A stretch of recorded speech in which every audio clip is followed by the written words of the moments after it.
This video has been brought to you by the crystal of the day, and today's crystal is actually Snowflake Obsidian. Now, technically, the Snowflake Obsidian stone is a volcanic stone, and it helps restore peace, harmony, and balance to the mind, body, and spirit by eliminating negativity and bringing forth energies of protection and divine healing. It also is associated with spirits, guides, a lot of angelic activity. So it offers lots of otherworldly protection. It's great for meditation. And it also brings lots of emotional patterns to the surface for examination. So get you one of these. What's happening, YouTube? This is your girl Megan. Welcome back to the HoodAstroQueen. To all of my returning subscribers, but if this is your first time joining me on today, go ahead, hit that subscribe button because you know you want to. Side note, we have hit our 1K marker. I believe we are well on our way to 1,100 subscribers, y'all. We did it. We made it. I love y'all. Big ups to all of my old subscribers as well as my new subscribers alike. I love you guys. I am so looking forward to growing our channel and bringing more new, fresh content for you guys. I love y'all to the moon and back. Like, for real, for real. I love us for real. In my money voice. Also, there will be a giveaway coming up as promised. I will keep you guys posted on the details because that is currently in the works, okay? I'm gonna hook y'all up because I love y'all and I want to show my gratitude. And what better way to do that than giving back?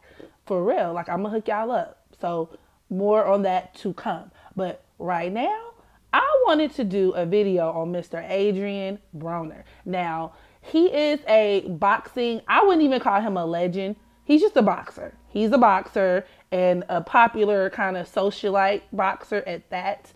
At a certain point, he was linked to Floyd Mayweather. I'm not that well versed in sports, so whatever. Fact check me in the comment section like y'all always do. But particularly what sparked my interest was this week he made the headlines after blasting this guy named Andrew Caldwell. Andrew Caldwell is the "I'm not gay no more.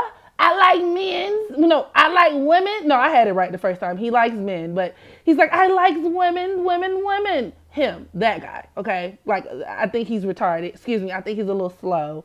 So, whatever. Apparently, he slid into Adrien Broner's DMs, and this just caused Adrien Broner to go on this huge rant, right? So, he started spazzing. He took to his social media. He put him on blast. And then, like, he just kept going. So he put him on blast, and then he made a video asking his friends. He's like, "Do y'all think I'm gay? Do I look gay to y'all? Well, I don't, why this gay nigga try me? Why this gay nigga try me?" And that was like 2 days ago. So fast forward to like today, he's still making videos. He's still talking about Andrew Caldwell hitting on him. And obviously, well, just to set up Adrien Broner's personality, he has been kind of, very problematic, right? He's in and out of jail. He's catching this charge, that charge. So already he has a very just type of loose cannon type of energy to him. But just to see him go on this tangent and just be this consumed by getting hit on by a gay man. Most people would think that if you are not interested, you're a straight male, a gay man, especially if he's not in your space and physically, he's not physically imposing himself on you. If a gay man slides into your DMs and you're not interested, I would assume a straight male would just be like, "Look, nah, bro, I'm good. No thanks." And then just go about his day or even just ignore it altogether, right? But the fact that he's investing so much time and energy into, I guess, showing us or clowning Andrew Caldwell of sorts, it's really just, it would make anybody's gaydar kind of tingle a little bit. And I take pride in my finely tuned gaydar. And it's something there. Okay, so right away, I was like, something don't seem right. So let me take a look at Adrien Broner's birth chart and see like what the tea really is. Or maybe, if there's any truth to this or what could explain him having such a over the top reaction to being hit on by another man. And baby, I cracked that chart open, honey, and the cosmic tea runneth over. So y'all want to hear it? I know you do. Here you go. So Adrien Broner was born July the 28th, 1989. I don't know his time of birth. So as always, when I don't have the birth time, I just refrain from using the house placements. However, he was born in Cincinnati, Ohio. So this makes him a Leo sun, Gemini moon. And his moon is actually at the 16th degree of Gemini, and it's conjoined to his Jupiter, which is at the 29th degree. So that the number 16, first off, in numerology is of, or just even in astrology, when you're talking about like the degrees of a certain planet, the 16th degree typically deals with like tragedy, I guess you could say. It's definitely not a positive number because it's associated with a lot of upheavals, trials, tribulations, in some cases death, of course, depending on how it's aspected. But it's a very challenging number to be felt, and given that your moon is associated with your emotions, right? And then Gemini moons altogether tend to be very restless, very just, I guess, bipolar in nature, right? This could definitely indicate somebody who, you know, if he doesn't have mental problems altogether, he definitely had, especially with his Jupiter being conjoined to his moon, somebody who, I guess I would even just describe it as just over the top. Somebody who could even have this Dr. Jekyll and Mr. Hyde kind of thing where there'll be one person on like one day, but a completely different person another day. Just these over the top dramatic emotional responses to things, to life, right? Obviously, for just obvious reasons, that could be very problematic.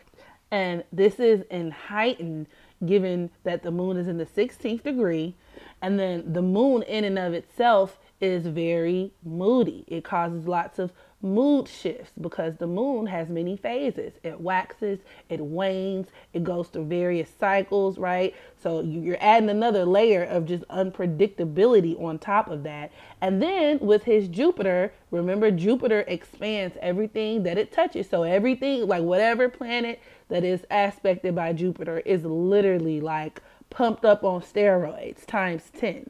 So his Jupiter being in that 29th degree, which is also known as the energetic degree, that brings about lots of crisis, literally, as it's called, the crisis degree, trials, upheavals as well. But then even third-party interference, third-party situations, love triangles, abuse.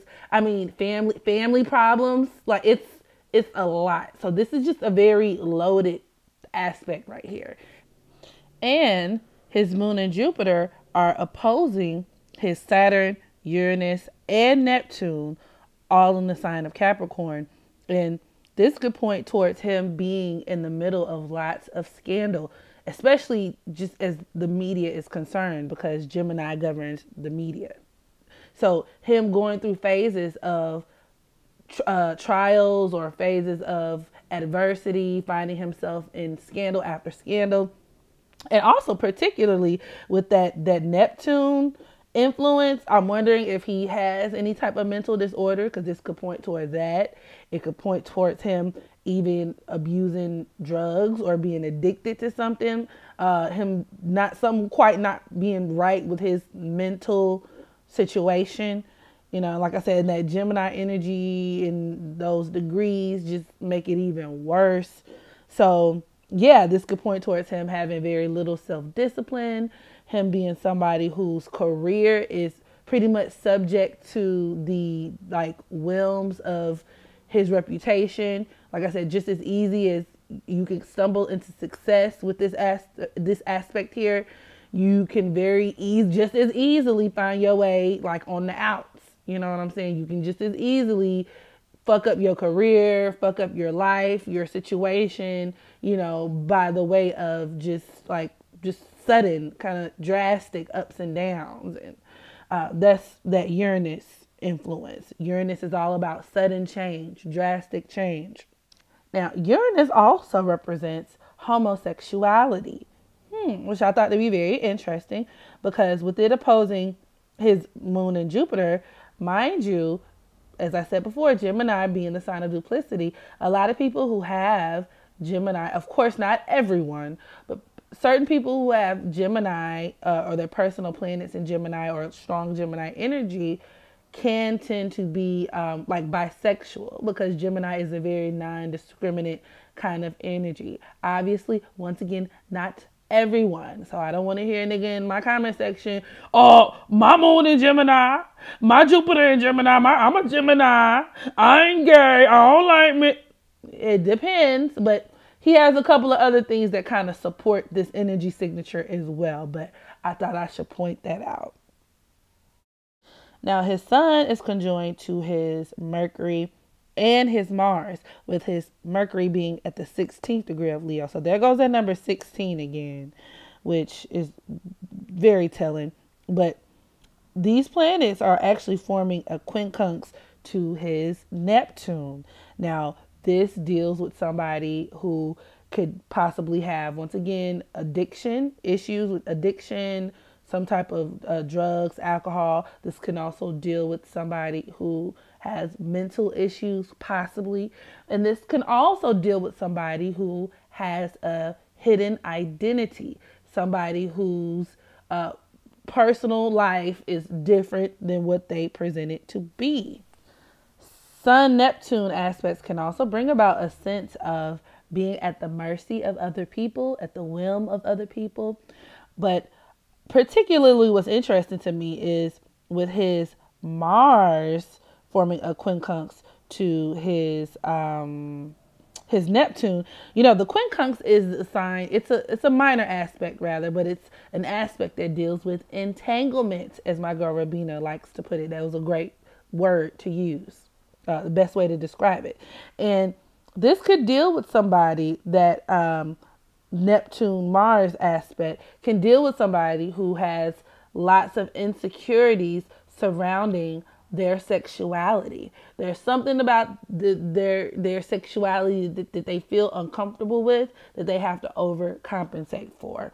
So when you add that quincunx aspect to it, it creates a sense of, like I said, entanglement, feeling trapped, not really knowing what to do, like having cognitive dissonance between your, emotions, what you think and what you feel. Catch, message. And with Mercury representing the media once again, especially with his Mercury in Leo, because Leo is the natural ruler of the 5th house, but it's literally like all about showboating, boasting, bragging, and Leo can deal with the entertainment industry as well. So this is somebody who is going above and beyond. This is Adrien Broner going above and beyond to kind of prove that he's not gay, especially with it aspecting his Neptune. It's like, first of all, it makes him a liar. Let's just clock the T where it needs to be clocked.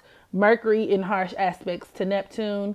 Not all the time, but, just in astrology circles, we look at niggas like that, like, yeah, that's already strike 1 and 2. You're a liar, okay? You just making shit up at this point. But then also, like I said, that heavy Leo influence and that Mercury energy creates somebody who can just literally, like, say shit, just be doing shit, saying shit, trying to kind of throw people off their trail. Him being in the media, him taking to social media, telling people, recording videos, like, look, man, yeah, this gay nigga trying me, this gay nigga, look at it, that's that. And it's a lie. Like, and I'm not saying this aspect, these aspects are telling it all, like, literally.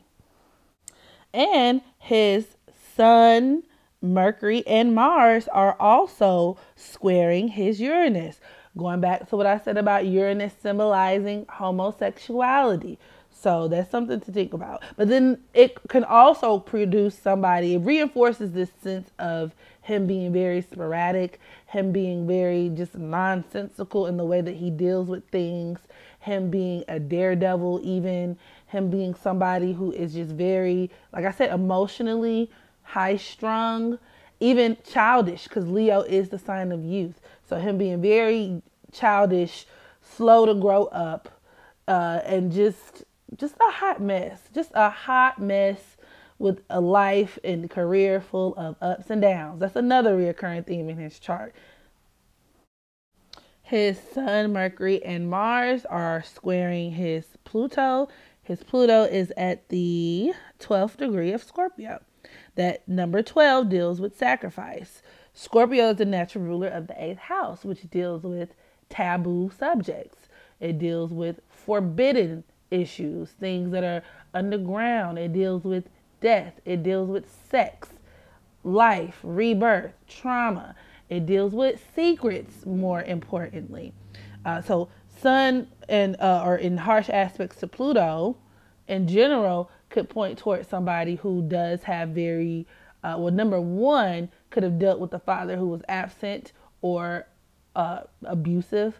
Somebody who could be kind of abusive or just very aggressive in nature themselves. But then also somebody who is, especially when you add that Scorpio element to it, it reinforces that like theme of secrecy, secret identity, hidden identity. This is the aspect, I like to call it the scapegoat aspect as well, which is very interesting because this could be, I don't believe in the Illuminati. I always say this as people kind of like think it to be, you know, when you watch these little YouTube videos talking about, oh, they're part of the reptilian family. But this is an aspect for somebody who is surrounded by people in high places, high positions of power, and could possibly even be like extorted or be like a scapegoat for a larger movement. So that's something very interesting to think about. But then once again, like I said, that Scorpio influence brings about, like I said, taboo, secrecy. It can, you know, and I'm wondering, this is just speculation on my part, given in, you know, his other aspects, and this could even be like I said, a fascination with men. You know, Scorpio is, it rules the anus in the genitalia. So, you know, yeah, you know, that's once again, that's something to think about.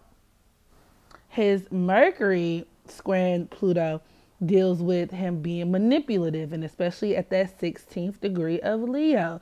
Somebody who is very, who either tries to push their beliefs off on other people or just tries to get one over on you.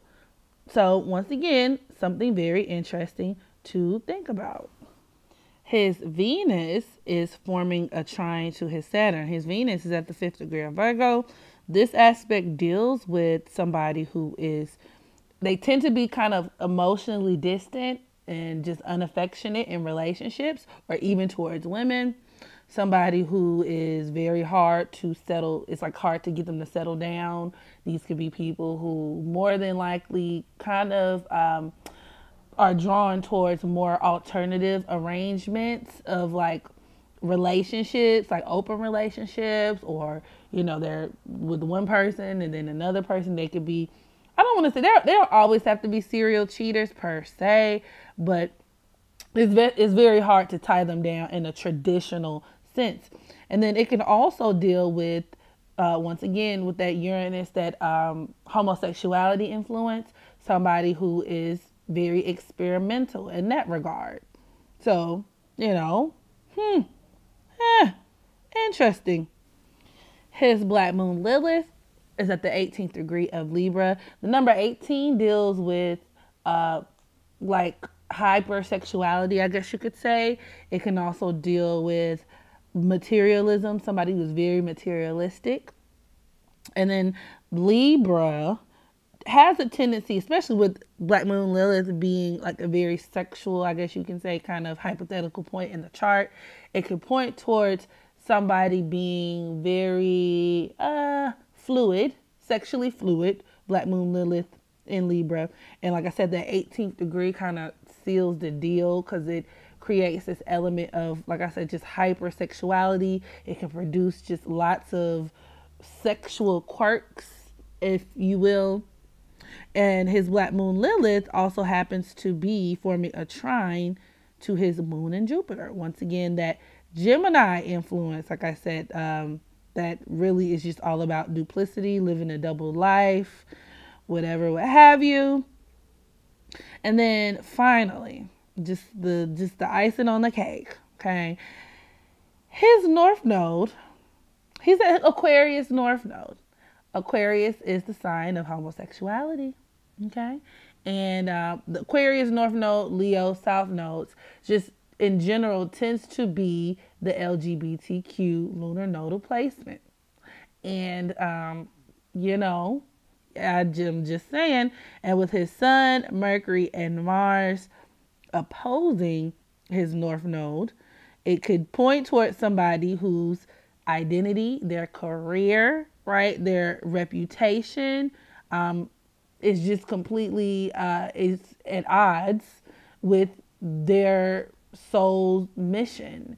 Somebody who's I guess you could say outward identity in the way that they appear and the way that they're perceived in the world is conflicted on certain levels with where they really want to go in their hearts. Now, I am not saying that I think Adrien Broner is gay.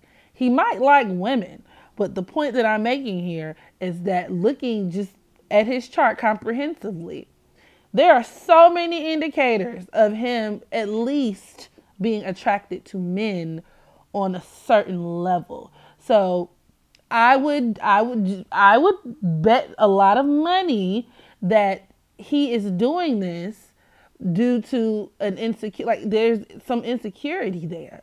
And a lot of men, it's not uncommon with just men. I mean, it's women too. People, anytime they're uncomfortable with something, especially as it pertains to your sexuality, especially with black men, you feel a certain way deep down in your heart, right?